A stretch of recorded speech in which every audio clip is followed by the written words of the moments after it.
Halo, apa kabar semuanya? Semoga dalam keadaan yang baik dan sehat. Bertemu kembali dengan saya, Vian Lukas. Pada kesempatan hari ini, saya akan membahas tentang prediksi tes wawasan kebangsaan atau TWK yang akan digunakan untuk tes penerimaan CPNS tahun 2021.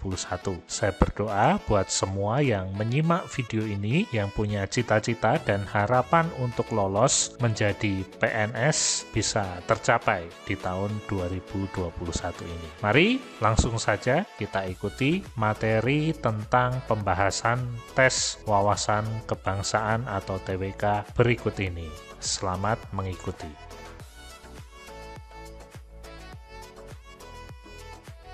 Kita mulai dari soal nomor 1. Berikut ini yang bukan fungsi hukum di Indonesia adalah A. Alat kontrol sosial, B. Mempertahankan aturan tata tertib di masyarakat, C. Melindungi kepentingan manusia, D. Untuk menyelesaikan pertikaian, E. Menata kehidupan masyarakat dalam pergaulan. Fungsi hukum di Indonesia sebagai alat kontrol sosial, jawabannya adalah benar. Kemudian mempertahankan aturan tata tertib di masyarakat juga benar. Lalu melindungi kepentingan manusia juga benar. Hukum berfungsi untuk menyelesaikan pertikaian juga benar. Jadi jawaban yang tepat yang bukan fungsi hukum di Indonesia adalah jawaban E. Mari kita lihat pembahasannya. Fungsi hukum di Indonesia antara lain adalah sebagai berikut. Yang pertama sebagai alat kontrol sosial, lalu yang kedua adalah alat kritik dan perubahan sosial, kemudian yang ketiga sarana untuk mewujudkan keadilan sosial, yang keempat alat penata ketertiban dan keteraturan masyarakat, dan yang kelima melindungi kepentingan manusia, yang keenam menyelesaikan pertikaian. Soal nomor 2. Perjanjian dua negara atau lebih menyangkut bidang ekonomi dan politik disebut A. Custom, B. Jurisprudensi, C.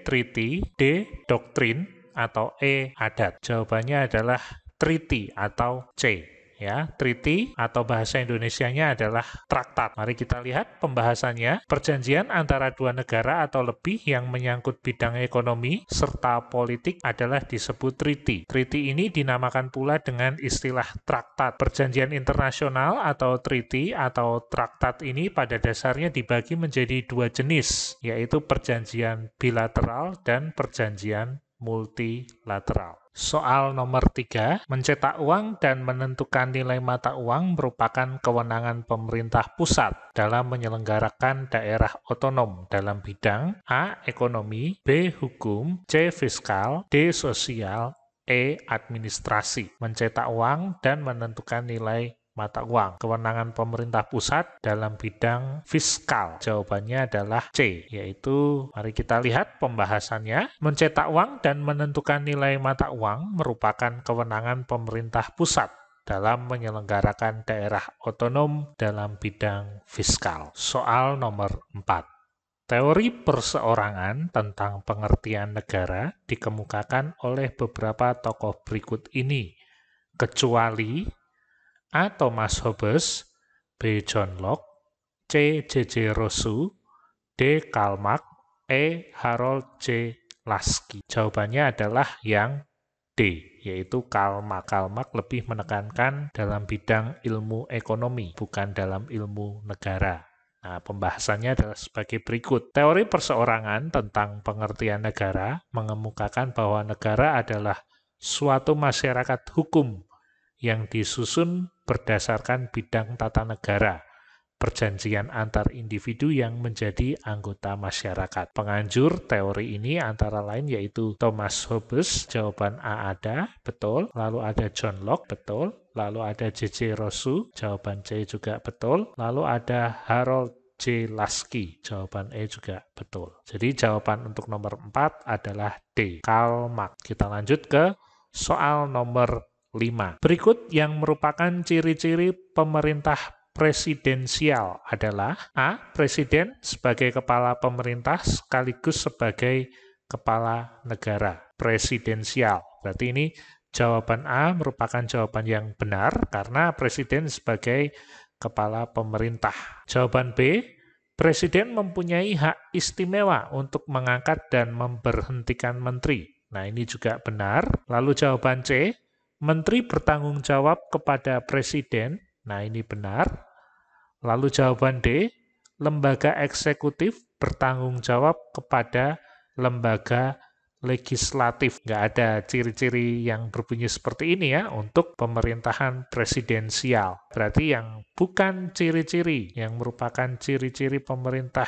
Lalu kita lihat jawaban E, lembaga eksekutif tidak dapat dijatuhkan oleh legislatif. Ini kayaknya soalnya salah ya. Berikut yang bukan merupakan ciri-ciri. Nah, kalau yang bukan, jawabannya adalah yang D. Nah, mari kita lihat pembahasannya. Ciri-ciri pemerintahan presidensial dikepalai oleh seorang presiden sebagai kepala pemerintah, ya, jawaban A benar. Lalu kekuasaan eksekutif presiden diangkat berdasarkan demokrasi rakyat dan dipilih langsung oleh mereka atau melalui Badan Perwakilan Rakyat. Lalu ciri yang ketiga, presiden memiliki hak prerogatif untuk mengangkat dan memberhentikan menteri-menteri yang memimpin departemen dan non-departemen. Menteri-menteri hanya bertanggung jawab kepada kekuasaan eksekutif, bukan kepada legislatif. Kekuasaan eksekutif tidak bertanggung jawab kepada kekuasaan legislatif, dan kekuasaan eksekutif tidak dapat dijatuhkan oleh legislatif. Ini kayaknya soalnya berikut yang merupakan ciri-ciri pemerintah presidensial, kecuali, nah jawabannya adalah D.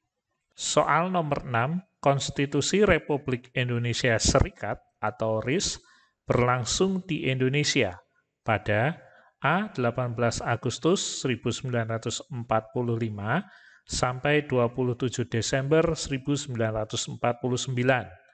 B. 27 Desember 1949 sampai dengan tanggal 17 Agustus tahun 1950. C. 17 Agustus tahun 1950 sampai dengan 5 Juli 1959.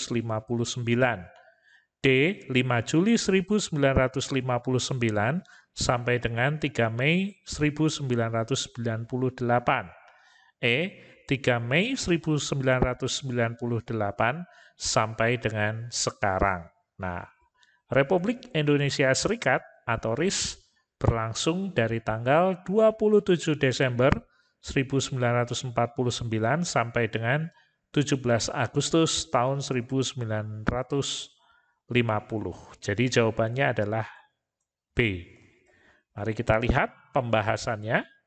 Konstitusi Republik Indonesia Serikat atau RIS adalah konstitusi yang berlaku di Republik Indonesia Serikat sejak tanggal 27 Desember 1949 sampai dengan 17 Agustus tahun 1950. Mari kita lanjut ke soal berikutnya. Nomor 7.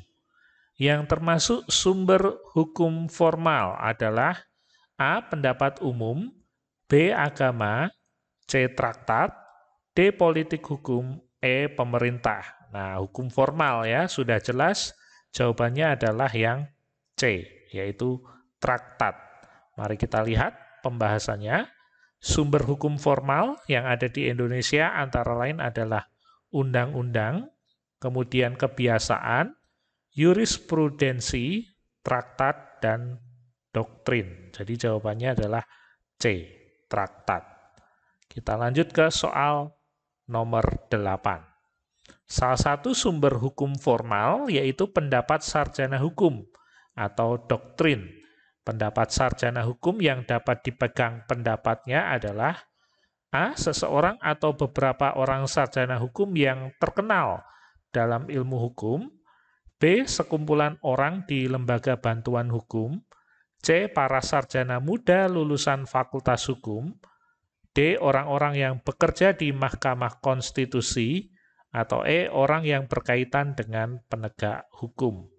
Ya, berkaitan dengan doktrin atau pendapat sarjana hukum yang bisa dipegang pendapatnya. Jawabannya adalah yang A. Mari kita lihat pembahasannya. Pendapat sarjana hukum yang ternama memiliki kekuasaan dan pengaruh dalam pengambilan keputusan oleh hakim. Sarjana hukum yang dapat dipegang pendapatnya adalah seseorang atau beberapa orang sarjana hukum yang terkenal di dalam ilmu hukum. Ya, syaratnya harus terkenal karena biasanya orang terkenal itu memiliki pengaruh. Jadi pendapatnya bisa mempengaruhi. Kita lanjut ke soal nomor 9. Negara yang menggunakan sistem pemerintahan presidensial adalah A. Vietnam, B. Inggris, C. Jepang, D. Korea Utara, E. Indonesia. Gampang ya jawabannya, sudah pasti yaitu Indonesia. Lalu apa itu sistem pemerintahan presidensial? Sistem pemerintahan presidensial adalah sistem di mana negara dipimpin oleh seorang presiden. Presiden adalah kepala negara sekaligus sebagai kepala pemerintahan. Presiden dan wakil presiden dipilih secara langsung oleh rakyat melalui pemilu atau pemilihan umum. Kita lanjutkan soal nomor 10.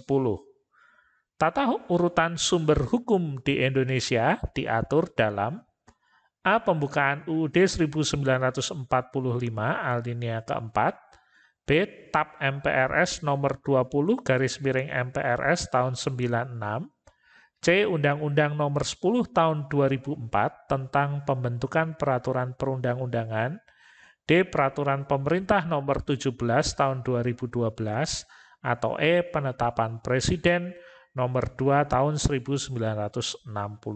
Tata urutan sumber hukum di Indonesia diatur di dalam A, ya, pembukaan Undang-Undang Dasar 1945 alinea keempat. Nah, kita akan melihat pembahasannya. Jenis dan hierarki peraturan perundang-undangan Republik Indonesia adalah sebagai berikut urutannya. Yang pertama adalah Undang-Undang Dasar Negara Republik Indonesia tahun 1945.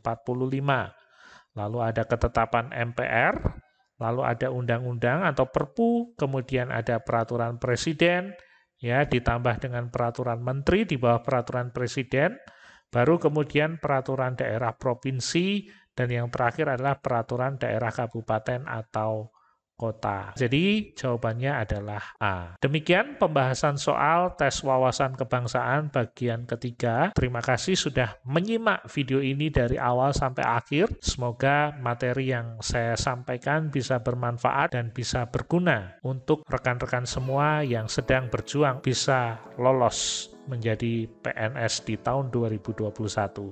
Terima kasih, kita bertemu lagi di video berikutnya.